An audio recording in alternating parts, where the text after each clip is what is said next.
So we have the new topic for modern math. So we have the truth value on truth tables. So let us define what is truth value. So the truth value of a simple statement is either true or false.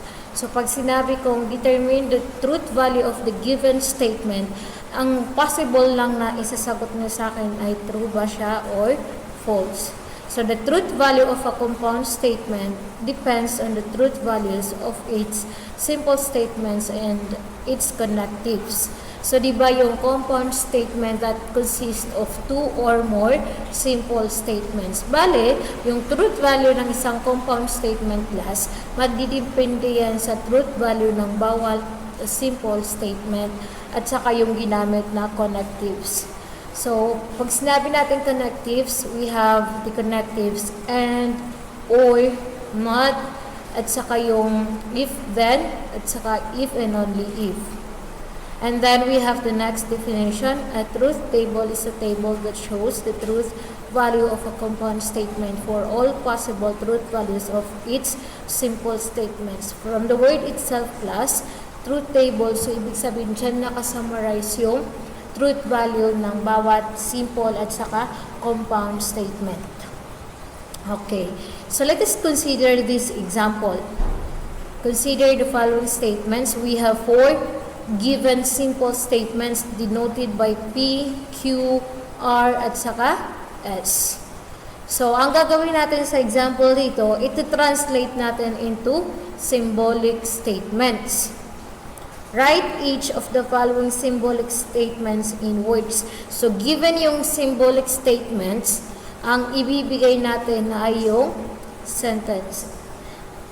Sentence in words. So, for example, for letter A, Q, at saka, di ba yung notation na to, yan yung conjunction na N, di ba? So, Q and P. So, Q and P, so, ang Q ko, the game will be shown on CBS. Tapos, yung connective ko na baliktad na V, that is for the connective N. So, the game will be shown on CBS and the game will be played in Atlanta. Kasi, ang P ko, ang Q ko class ay yung the game will be shown on CBS. Ang P ko naman ay yung statement na the game will be played in Atlanta. So, na-insert lang sa kanila si N because of this notation na baliktad na V. Okay, so for letter B, I have this negation at saka connective na N kasi baliktad yan na V. No? So, the answer will be, ano yung R ko? I have the statement, the game will not be shown on ESPN. Pero, ang given sa problem ay yung negation niya. Ibig sabihin, I still need to get the negation of the statement R. So, instead na the game will not be shown on ESPN, magiging the game will be shown on ESPN and, kasi yung connective na ginamit ay yung balagtan na V, the Mets are favored to win. That is the statement S, no? And then for letter C, I have this S, tapos yung double arrow, no? Double-sided arrow, tapos may not P. So, ibig sabihin nitong symbol na to, kukunin pa natin yung opposite ni P. Tama? So, ano yung opposite ni P? Ang given na P, the game will be played in Atlanta. Thus, its negation will be, the game will not be played in Atlanta. So, di ba, ang notation na to, itong may double na arrow, yan yung tinatawag natin na connective na if and only if. So, S, ang S ko ay the Mets are favored to win. Tapos, double arrow, if and only if the game will not be played in Atlanta.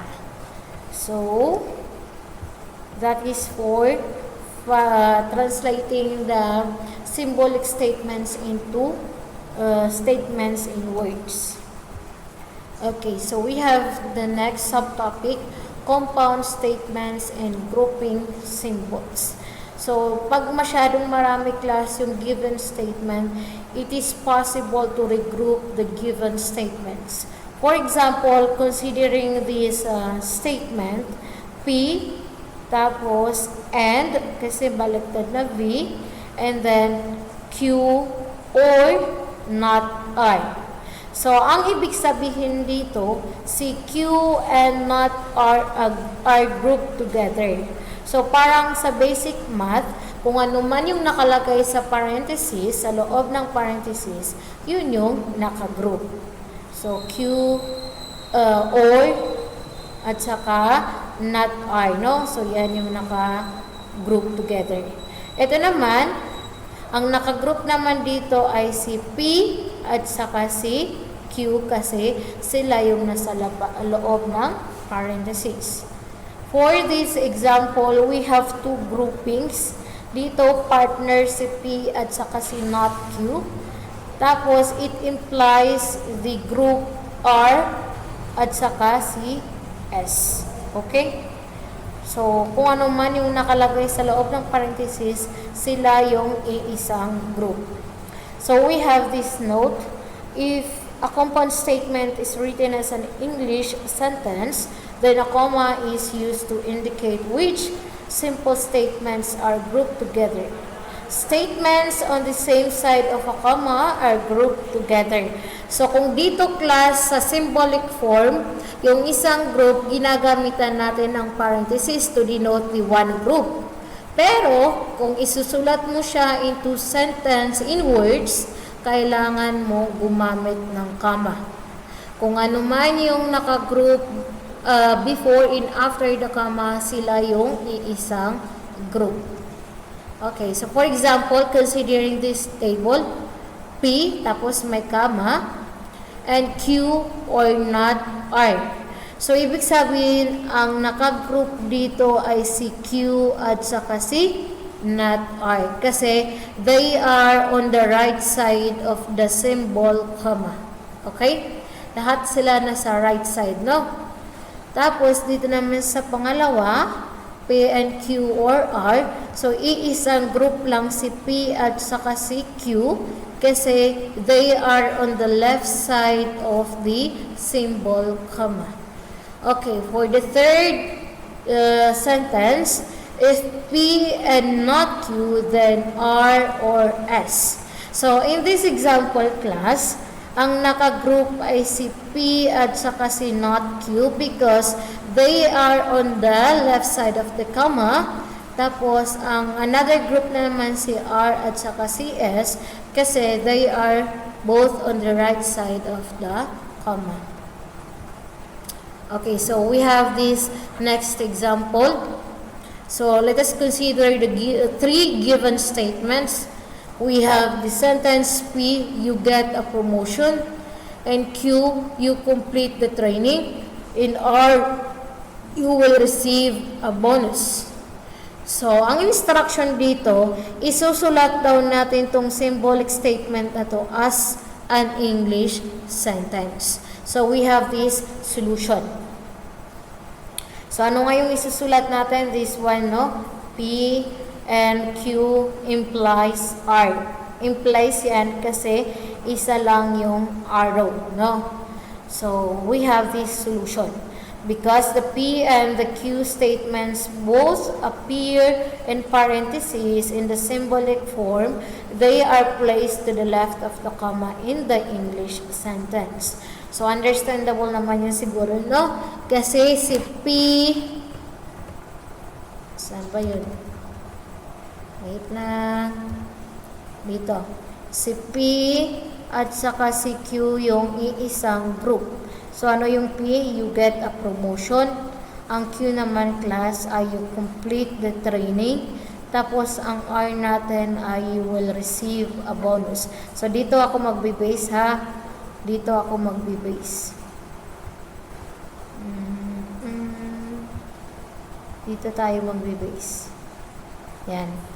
So, yan yung ita-translate natin into English sentence. So, ang P ko, you get a promotion. Ang Q ko naman ay you complete the training. Tapos ang R ko naman, you will receive a bonus. So take note of the connectives used. Ito, that means you have the connective and, no? Tapos, ito namang implies, so that is then. Kasi di ba pag may ganito na symbol class, gagamit ka ng if then. Kung ano man yung mauna na group, yun yung if part. Tapos, after this symbol, yun yung ilalagay mo sa then part. So, ito, that means you have the word and, tapos if then. So, ibig sabihin, ang English sentence nito ay, if you get a promotion and complete the training, then you will receive a bonus. Kasi po, ang ginamit natin ay implies yung if then. Again, kung ano man yung mauna na group, that is the if part. Kasi di ba isang group lang si P at saka si Q. That's why sila yung nasa part ni if. Tapos yung arrow naman, that implies the then. After the arrow, yun yung sentence dito na R, yun yung ilalagay mo sa then part. So for letter B, write, if you do not complete the training, then you will not get a promotion and you will not receive a bonus in symbolic form. So vice versa, no? This time, kukunin natin yung symbolic form. Okay. So, ang itong yung given, no? Yan. So, if you do not complete the training, ibig sabihin, nasa if part siya. And then, gumamit tayo ng connective na then. So, we have, then, you will not get a promotion. Tapos, may connective again na and then, you will not receive a bonus. Take note, itong you do not complete the training, that is the negation of Q, no? Kasi ang statement natin sa Q, you complete the training. Pero ang given dito na you do not complete the training. That's why not Q yung gagamitin natin. Then, so ibig sabihin we need to use this arrow. You will not get a promotion. That means you have the symbolic statement na not P kasi opposite yan ng statement na P. And, so ang gagamitin natin ay yung baliktad na V. And then, you will not receive a bonus. So, I have this one, not I. Okay? So, ito yung final answer natin. Not Q implies not P or and not R.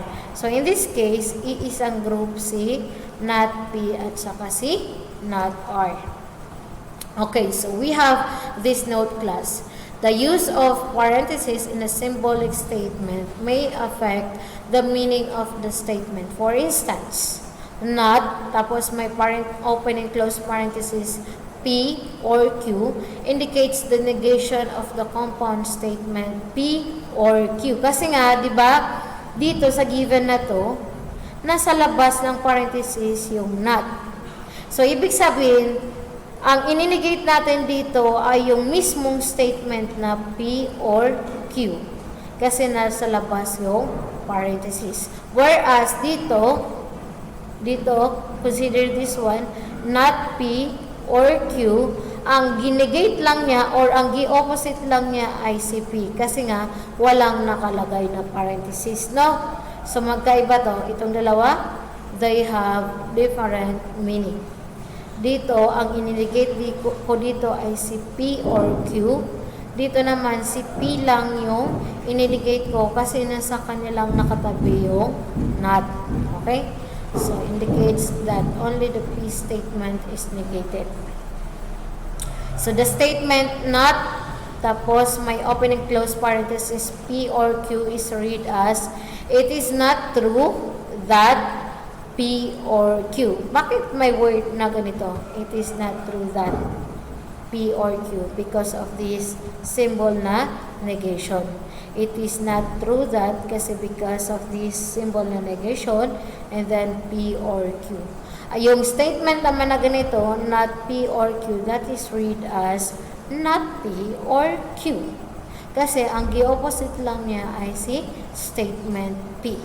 So for example, if you order cake and ice cream in a restaurant, the waiter will bring both cake and ice cream.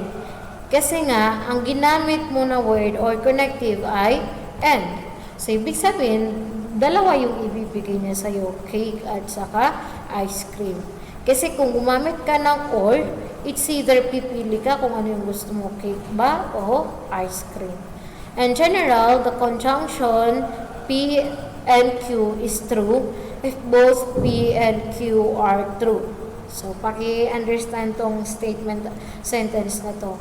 Yung conjunction daw na ganito, that is true whenever the P and Q are both true. So, pag lahat true si P at saka si Q, this symbolic statement is true. And the conjunction is false if either P or Q is false. Okay? So, pag isa lang kay P at saka kay Q yung naging false, lahat na false yung given symbolic statement natin. Okay? Again, itong conjunction na yan, that is true whenever P at saka si Q ay both true. Pero pag isa lang yung true sa kanila, yung isa false, the given conjunction is false. So we have the next table. So ito yung mga truth table natin para sa conjunction natin na P and Q. So, as you see, pag yung P ko ay true at saka yung Q natin ay true, ibig sabihin yung combination nila o yung conjunction nila magiging true na yan. No? Tapos, pag yung isa true, tapos yung isa false, so that is false. So, false to true, I have the result false. False to false, that is false. Okay? Basta conjunction, ganito, baliktad na V, kailangan lahat mag-true yung P natin at saka Q natin for you to conclude that the given conjunction is true. Pero pag yung isa lang yung true tapos yung pangalawa false, that is automatic na false. How much more kung lahat sila false, edi yung given conjunction ay false. Okay, so another note, sometimes the word but is used in place of the connective and. For instance, I ride my bike to school, but I ride the bus to work. So that is equivalent to the conjunction I ride my bike to school and I ride the bus to work. No, sa dalawa yung ginamit niyang transportation, ibig sabihin conjunction pa rin yan. Considered pa rin na conjunction because of the word but. So, pag replace ko yan ng but, ibig sabihin under pa rin yan kay conjunction. Parang replacement siya kay and. So, any disjunction P or Q is true if P is true or Q is true or both P and Q are true. Okay, so para mas maintindihan nyo yung given dito na sentence or paragraph, so you must consider the next table. So we have this one. We have the truth value for the disjunction. Okay? So true, yung P ko, tapos yung Q ko ay true din. So ibig sabihin yung nabuong disjunction ay true. Tapos, true naman, tapos false, that is still true. False, true, that is true. Pag lahat sila false, false yung given disjunction. Okay. So, di ba, i-recall natin yung kaninang slide. Di ba dito, magiging true lang siya whenever the given two simple statements are true. So, ibig sabihin, mas strict yung conjunction kasi kailangan niya na yung dalawa lahat maging true for you to have the true value for the conjunction. Pero yung sa disjunction, kahit isa lang yung true, lahat na yan magiging true. Pero pag naging false, obviously, false yan. Okay? So, kung i-compare natin, mas strict yung conjunction. Kasi nga, ang ginamit na connective ay and. So, parang kung i-compare natin class sa set, intersection yung and. Pero dito sa disjunction, union. Okay? So, ganun lang yun. Pag ito, lahat sila true, then true. Pero pag isa lang din yung true, you have the true disjunction. Magiging false lang siya whenever the two given two simple statements are false. Okay, so let us have this example. Determine the truth value of a statement. Okay, for letter A, 7 is greater than or equal to 5. Diba yung pagbasa dito, greater than or equal to 5. So, paano natin madidetermine kung true ba yan or false? So, 7 greater than or equal to 5. That means 7 is greater than 5 or 7 is equal to 5. So, take note of the connective use. Ang ginamit natin ay or, no? Ang ginamit natin class ay or. So, 7 is greater than 5, that is true. Tama? Pero dito, 7 is equal to 5, that is false. Tama? Pero, ang ginamit natin na, connective ay or. So, ibig sabihin, okay lang na isa lang yung maging true sa kanila para maging true na yung given statement ko. So, because si 7 is greater than 5 is true, therefore, this given statement is a true statement. Kasi ang ginamit natin na connective ay or. Tapos, isa lang yung true sa kanila, okay lang yan. That implies that the given statement is a true statement. For letter B naman, 5 is a whole number. 5 is a whole number. So, that is true, no? Kasi nga, whole number talaga si 5. And 5 is an even number. So, this is a false, simple statement. Okay, so true at saka false. Tapos, i-consider natin kung ano yung ginamit na connective. So, ang ginamit niya na connective ay and. So, true and F. So, you have the false statement. Kasi, isa lang yung true sa kanila. Tapos, strict siya kasi ang ginamit niya na connective ay and. For letter C naman, class, 2 is a prime number. 2 is a prime number, that is true. Kasi talagang prime number si 2. And 2 is an even number. So, this is still true, no? So, true siya.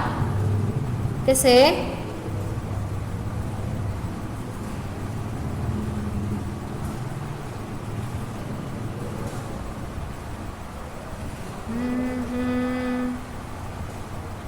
so, this is true, class, ha?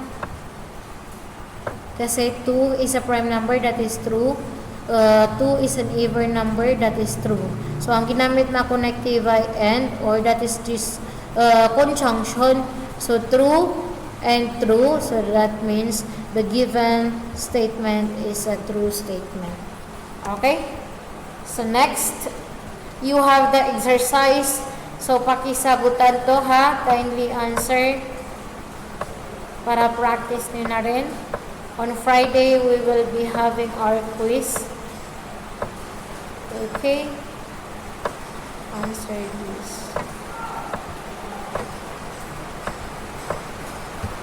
Okay. So, we have the next quantifiers and negation. In a statement, the word some and the phrases there exists at saka at least one are called existential quantifiers. So, pag narinig yung for some, there exists at least one, yan yung mga tinatawag natin na existential quantifiers because they are used as prefixes to assert the existence of something. So, ibig sabihin, kahit isa lang yung mag-exist, existential quantifier na yan. Okay? So, in a statement, the words none, no, at saka all, at saka every are called universal quantifiers. So, ibig sabihin, ito general. Ito, kahit isa lang.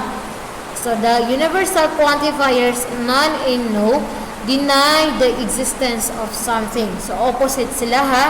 Existential, kahit isa lang yung mag-exist. Dito naman, wala talaga.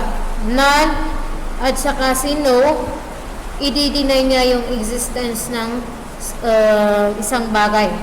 Tapos, yung universal quantifiers na all at saka every, so, ibig sabihin lahat.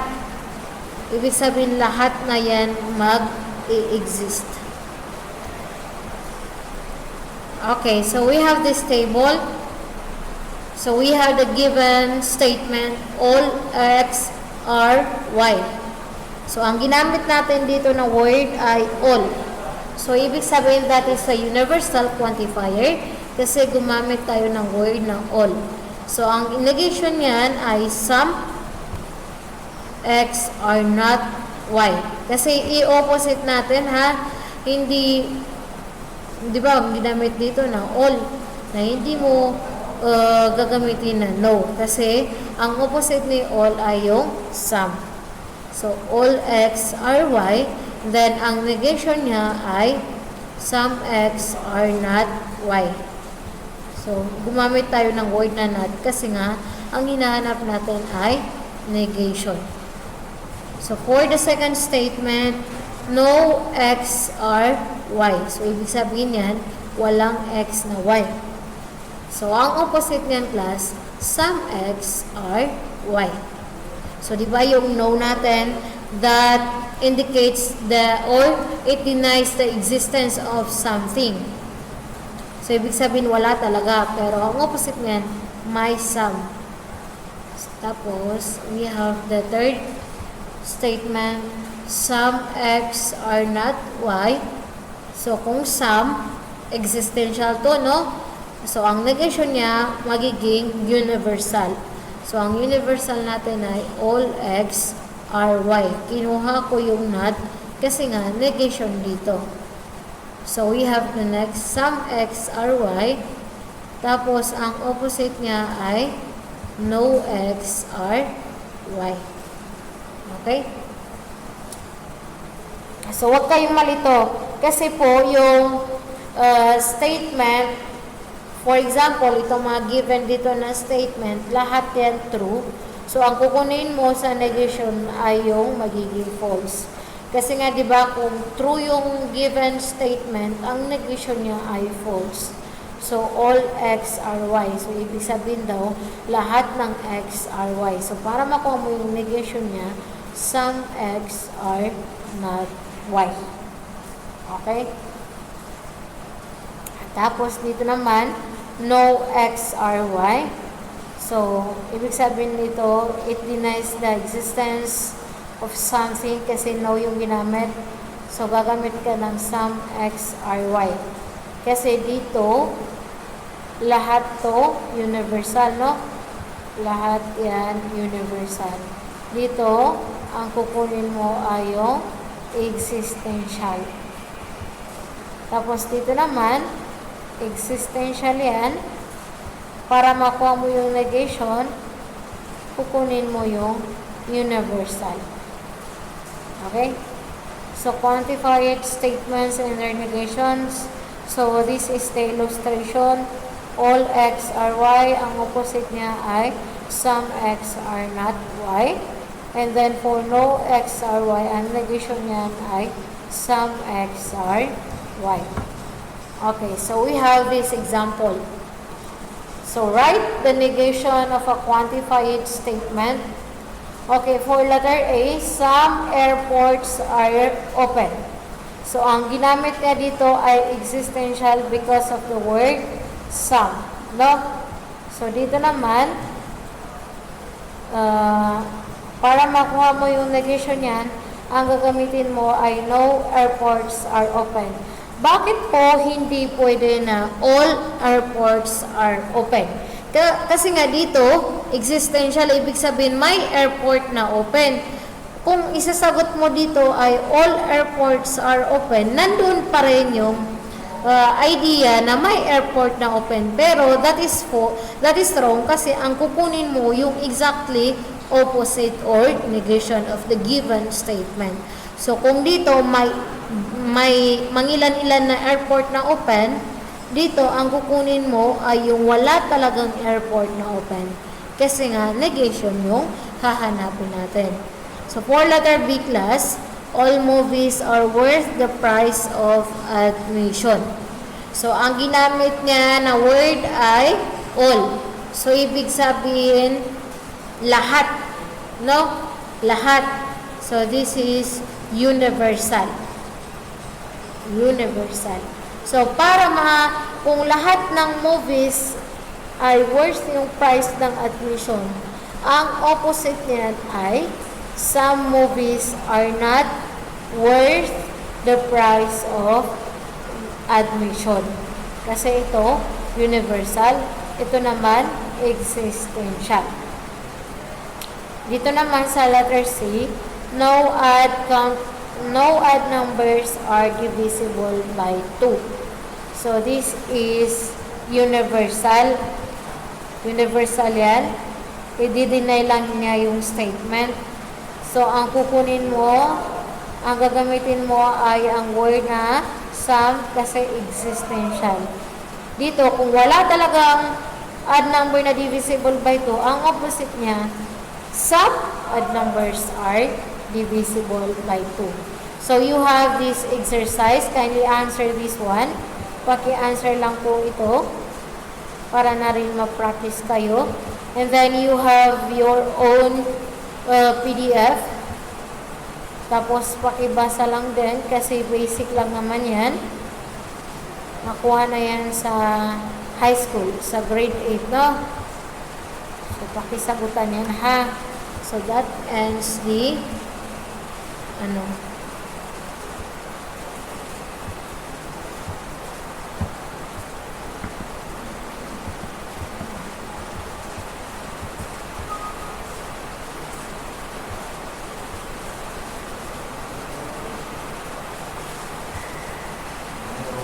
Waalaikumsalam.